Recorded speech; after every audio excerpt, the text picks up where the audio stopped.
नमस्कार मित्रांनो, आज आपण बोलणार आहोत मराठी सिनेसृष्टीतील लोकप्रिय अभिनेत्री प्रिया बापट हिच्यासोबत घडलेल्या एका धक्कादायक घटनेबद्दल, जे तिने तिच्या एका मुलाखतीत शेअर केलं होतं। ही गोष्ट ऐकून तुम्हालाही धक्का बसेल।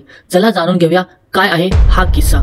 प्रिया बापट एक नाव ज्याने मराठी आणि हिंदी सिनेमात आपली खास ओळख निर्माण केली आहे। काकस्पर्श, सिटी ऑफ ड्रीम्स आणि आता तिचा आगामी चित्रपट बिना लग्नाची गोष्ट यामुळे ती सतत चर्चेत आहे। पण तिच्या एका जुन्या मुलाखतीने सध्या सोशल मीडियावर खळबळ उडवली आहे।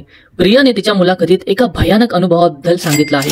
एकदा ती रस्त्याने चालत असताना एक व्यक्ती तिच्या जवळ आली आणि अचानक तिच्या छातीला स्पर्श करून पळून गेली। हा प्रसंग तिच्यासाठी इतका धक्कादायक होता की ती घाबरून रडतच घरी पोहोचली। घरी गेल्यावर तिने आपल्या वडिलांना हा सगळा प्रकार सांगितला। तिच्या वडिलांनाही खूप वाईट वाटलं आणि खूप राग आला, पण त्या क्षणी काहीच करता येणं शक्य नव्हतं। पण या घटनेने प्रियाला खूप काही शिकवलं। तिने ठरवलं की यापुढे कोणीही तिच्याशी गैरवर्तन केलं किंवा चुकीच्या नजरेने पाहिलं तर ती गप्प बसणार नाही। तिने स्वतःला सशक्त बनवलं आणि आज ती आपल्या अभिनयासोबतच तिच्या धैर्यामुळेही ओळखली जाते।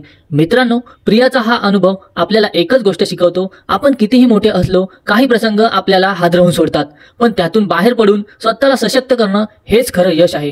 मित्रांनो, तुम्हाला प्रियाची ही गोष्ट कशी वाटली ते आम्हाला नक्की कळवा, कमेंट्समध्ये नक्की सांगा। आणि असेच अपडेटसाठी आमचं चॅनल सबस्क्राइब करा, लाईक करा आणि बेल आयकॉन दाबायला विसरू नका। तोपर्यंत धन्यवाद।